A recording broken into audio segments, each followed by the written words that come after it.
Welcome, ladies and gentlemen, to Commodity TV in a new edition of our online interview series. We want to talk to Alex Langer, the CEO of Sierra Madre Gold and Silver. Alex, good morning to Canada. How are you? Good morning, Jochen. Great to see you. I'm well, thanks. Yeah, great to see you. Thank you very much. All good so far. Yeah, sunshine, as you have sunshine in the back. We had sunshine the whole day. That is great. Unfortunately, the markets have no sunshine. Today looks, still a bit crazy. But to be honest, I'm a shareholder of the company. I want to bring that up first.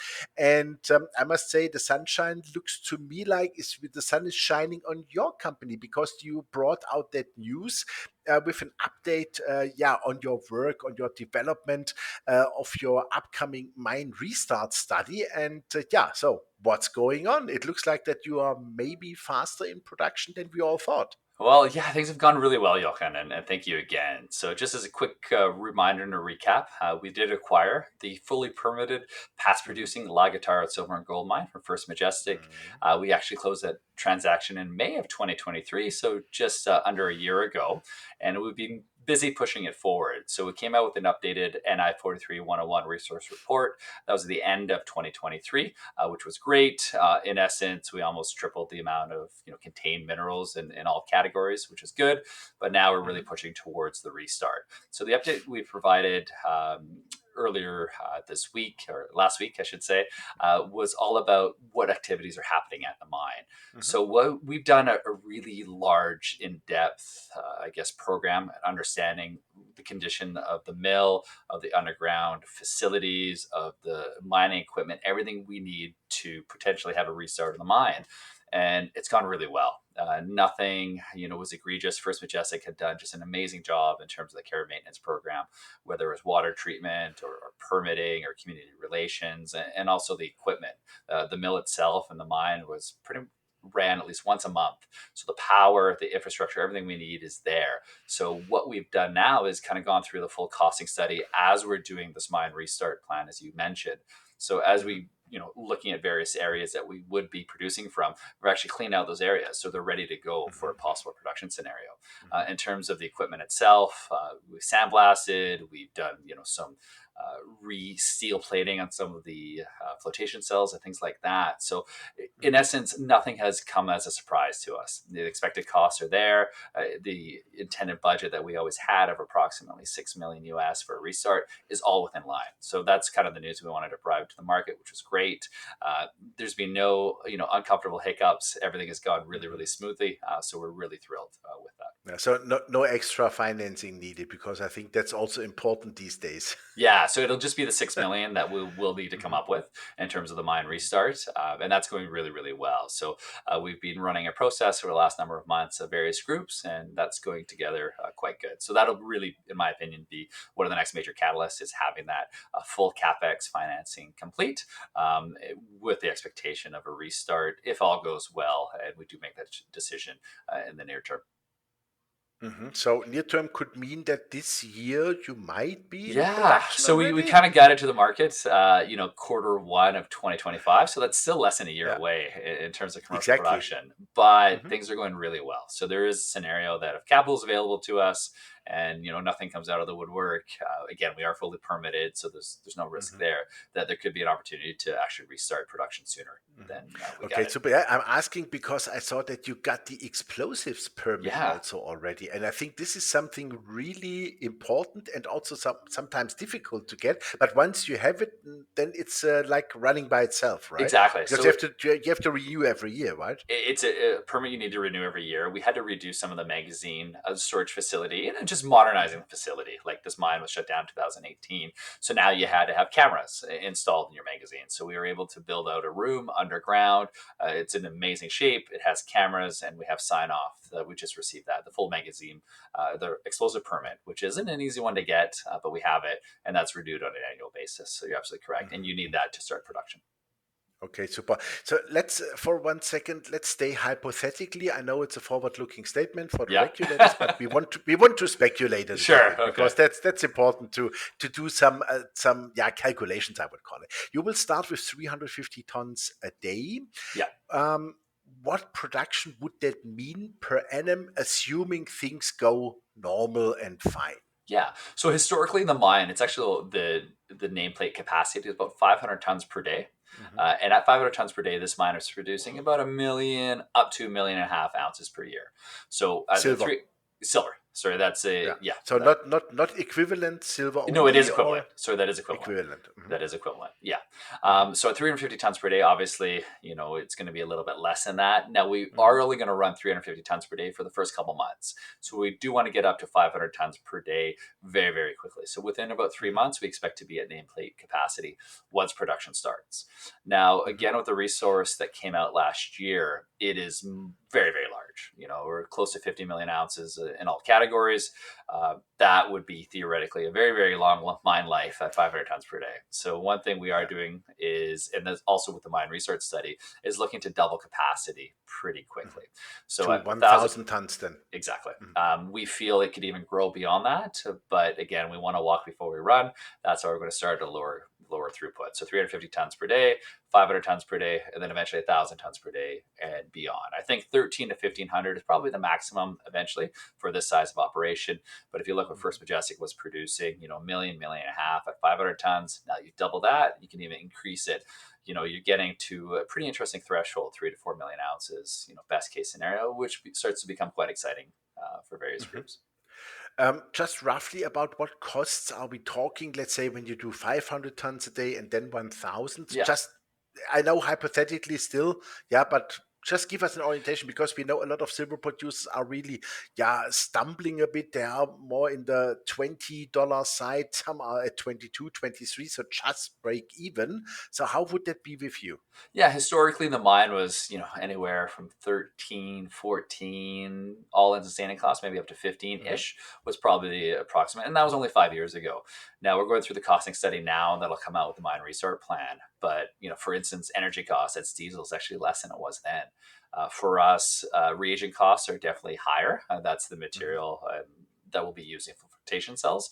However, manpower, it's only up about 10%. We have a full agreement in place with the union already that we Hmm. can hire up to 250 people, and that's only a 10% raise. So we're expecting costs to be somewhat in line with the previous numbers, to be honest. So at today's Hmm. prices, it's one of the reasons and one of the impetuses for us to get to production so quickly is that, theoretically at these prices, this mine will make quite a bit of free cash flow. Yeah, absolutely. At 22, $23 silver per ounce. I mean, then we still talk about something like a 40, 50-ish% margin pre-tax. That's okay. It's not too bad. And That's then not too again, bad. if you were to increase production down the road, obviously those Hmm. costs will come down even lower. Yeah, definitely. Yeah. Super. And you want to finance then the expansion twice out of the production? Yeah, we should be out of cash That's flows, super. which is Hmm. amazing. So one thing we Hmm. did announce in the last press release was kind of the nameplate of each of the three main sectors of the operation. So the biggest, I guess, the only bottleneck right now is the ball mills. So the ball mills are the grinding circuit, and they're actually rated for 500 tons per day. But you can buy a new ball mill. We're actually getting some bids on that right now. An actual Hmm. another 500 ton per day ball mill, which would bring that capacity up to 1,000 tons per day for 410,000 US dollars. So that's one of the Wow. bids. Yeah, so it's not outrageous. So even with insulation and worst case, let's call that Hmm. $1 million. Actually, the Yeah. flotation cells are actually rated for about 1,200 tons per day when you add it all together. And then the other small bottleneck is going to be the crushing circuit. So it's rated for Hmm. about 620 tons per day, but you could add a modular crusher, another cone Hmm. crusher. Maybe we put it beside the Hmm. current one.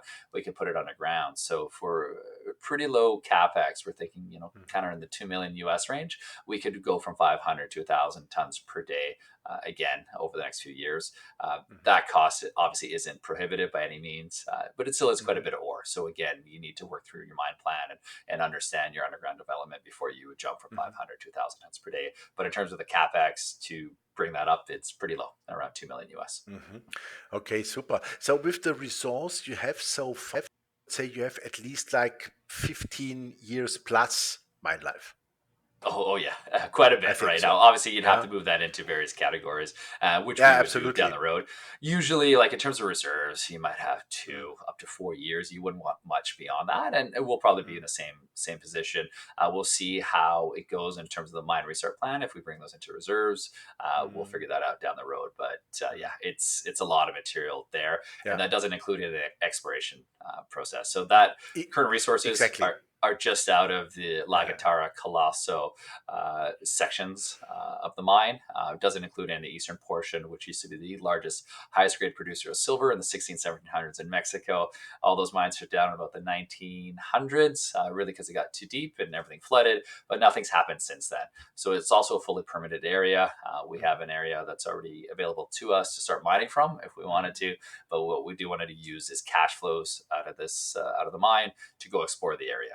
We've now found 53 kilometers of vein material at surface, including breccia and stockworks, which Hmm. is incredible. So we truly Hmm. feel it is one of the largest undeveloped silver opportunities in Mexico. And that's Hmm. why we're so excited. Beyond just the low risk production profile, it's the exploration potential that we do have. Okay, super. Um, One question I read this week that it looks a bit like that Mexico wants to forbid open pit mining, which I think is crazy, to be honest. Yeah. But what is your view on that? Will It's that go tough. through? I don't think so at this Mhm. point right now. So obviously there was a governmental change, I guess about 4 years ago in Mexico. We kind of foresaw this happening, and it's one of the reasons why we went after a fully permitted mine. We realized there's going to be a governmental change, and these things happen. Even though Mexico is North America, governments change and things like that, and policies change. And usually, what happens is governments will go kind of too far one way, and then it ends up somewhere in Mhm. the middle. We foresee the current government maintaining in the elections upcoming in the fall of this year, which means that there'll be another kind of 5 years of similar governmental approach to permitting things like that. So, La Guitarra is permitted. We are underground. But if you were to permit an open pit mine right now in Mexico, I think it would be quite difficult. Obviously, there's ways of doing it. I don't think they would stop any open pits for the time being because mining and mineral extraction and oil and gas is about 20% of the economy in Mexico. So obviously, Mhm. you don't want to do anything to that. Trying to help people with jobs and prosper and Yeah. things like that. So you would put a lid on open pit mining would be Mm. would be difficult. But I think just saying these statements, same with the banning or making lithium a critical metal in Mexico really limits the amount of investment that you're going to be seeing from outside capital, which makes things tough. Mm. There's thousands of Canadian companies operating right now in Mexico, and they're going really, really well. So I don't foresee any issues moving forward. It's more just a Mhm. statement and trying to get popular opinion, which makes things a Okay. little bit tough, and it scares the market Mhm. for Yeah, sure. absolutely. We Yeah, saw it already. Some yeah, share price reactions, I would sure, say. yeah, Yeah, but we will see. I mean, finally, every government needs taxes, and the people need jobs. you So got it. if you It's kill it's everything, yeah, what you can farm out. Okay, yeah, that's it. yeah, This is not really working for a modern economy. Last but not least, I saw also in the news that 19 CEOs, and you were one of them, wrote a letter to, I think it was to the Canadian government and to the US government about the upcoming physical silver crunch by summer already. I yeah, mean, that is, as we say in German, that is water onto my mill, to be honest, and here onto my silver mill, yeah, yeah, because I said that since now years I'm saying this, and I always knew that this will come. And if we look back, this is the 6th year continuing into a real deficit in the market, 680 million, if my calculation I did some minutes ago, yeah. if I'm correct, the last 5 years, the vaults in London are emptying really fast. And so I think it was really time to talk about that really in the public. So what is your view on that? You're absolutely right, Johan. And you were definitely one of the first people to be championing this cause for the last number of years. And we're seeing these Mhm. deficits happen. Like, if you want to go out and buy silver right now, it's not easy. And good luck paying spot, that's for sure. So I think the deficit this year is expected to be 140 or 160 million ounces of silver, which is really, really Crazy. significant. And what we're seeing now is the largest push in terms of silver demand that's growing is for this EV thematic. So electric vehicles, Mhm. solar panels. That's Mhm. one of the largest growing industries for silver is the solar panel use, and it's not going to stop. And these are obviously critical components to Canada, also North America and the rest of the world. So with this letter and with the efforts of a couple of the larger silver mining companies that have really pushed this forward, is just bringing this to the attention of the Canadian government and trying to bring silver into a critical metals scenario, which it really is. If Canada is talking about the importance of electric vehicles and Mhm. lowering carbon output and all of those things. Silver is such a critical component of that. It's the largest growing use of silver in the world. So it's just bringing this to the attention of the government and bringing that conversation up and Mhm. around, just so people kind of realize the importance of silver and what we're going to do. And at least for us, Mexico is the largest producer of silver in the world. Mhm. We're part of NAFTA, so I think it fits really nicely with what we're trying to Mhm. do. Yeah, but that raises the question. I mean, if I look at my point and figure chart, and I did 2 weeks ago, I did a long term analysis, like with I think a 40-year-old chart, and I came up to $107 as a silver target, which is crazy. The in between target is 66, and the other Sure, target was 36 to 43. And I mean, this is crazy when you tell somebody that, right? Because they think I'm completely crazy. But the thing is, charts never lie. Yeah, it's only about the timing. And what I and a lot of market participants, and probably you also, don't get is, why is silver always hammered in the paper market? I mean, those guys must understand that one day the really day of real delivery will come, and then you cannot pay with useless dollars. You need to deliver, and then it's sure. game over, Yeah, no, right? it would be exciting for sure. So, I understand the thematic, I understand all of that, and as a CEO, that's one thing I can't control is the price of silver. I'm not Nobody J.P. can do Morgan, that. Yeah. uh, but maybe maybe one day. But for us, even at $23 silver, when we were going through the due diligence at Lagatar, it was at 18, and we were happy then. So to be at 22, 23, we're absolutely thrilled. And again, if anything were to happen in terms of Mhm. another silver squeeze, or the market not delivering on some of those contracts, we could see silver, really appreciate, which would be amazing. And Mhm. usually with any of these sectors, and I've been around for the past 20 years in the Mhm. commodity markets, where um, it's the companies that have near-term production or in production, and some of the best and brightest are the ones that really start to move first. And I think, if there were to be a squeeze on silver, Sierra Madre is positioned quite nicely for that run up if that were to happen. Absolutely, I see it the Yeah. same way. Super, Alex. Thank you very much for that yeah, intensive update. That was really fantastic to talk to you. I look forward to see you in approximately, what is it, 3 weeks at Yeah, PDAC. PDAC, look forward to Uh, it. we definitely need to have a nice cold drink together and talk more about that later. And yeah, I wish you well, of course. And it looks like the things are really going the smooth way. This is how we want to see it also as shareholders. And I look forward to an update then. Wonderful. Thank you so much for having me, Super. Jochen. Thank you very much, Alex. Yeah, ladies and gentlemen, that was Alex Langer, the CEO of Sierra Madre Gold and Silver. And you heard it, Lucky Tara is really moving towards the production scenario here. The mine restart study is also moving forward. They got the explosives permit, which is very important. They have almost all the other permits in place. That is all fine. And yeah, now let's build the thing and restart this year, hopefully. That would be great. It is planned for next year, first quarter, but maybe they are a little bit faster. Let's hope for that. Because with costs around the $15, $17 level, that would be a fantastic, already cash positive, cash flowing mine. And don't forget, 350 tons to start. Go to 500 and then to 1,000. Maybe do a little bit more then. And this could all be happen within the next 2 years, I would say. So that looks fantastic. Great production scenario. And it looks like Alex is going to make it for us. So check out the company. It is really cheap still.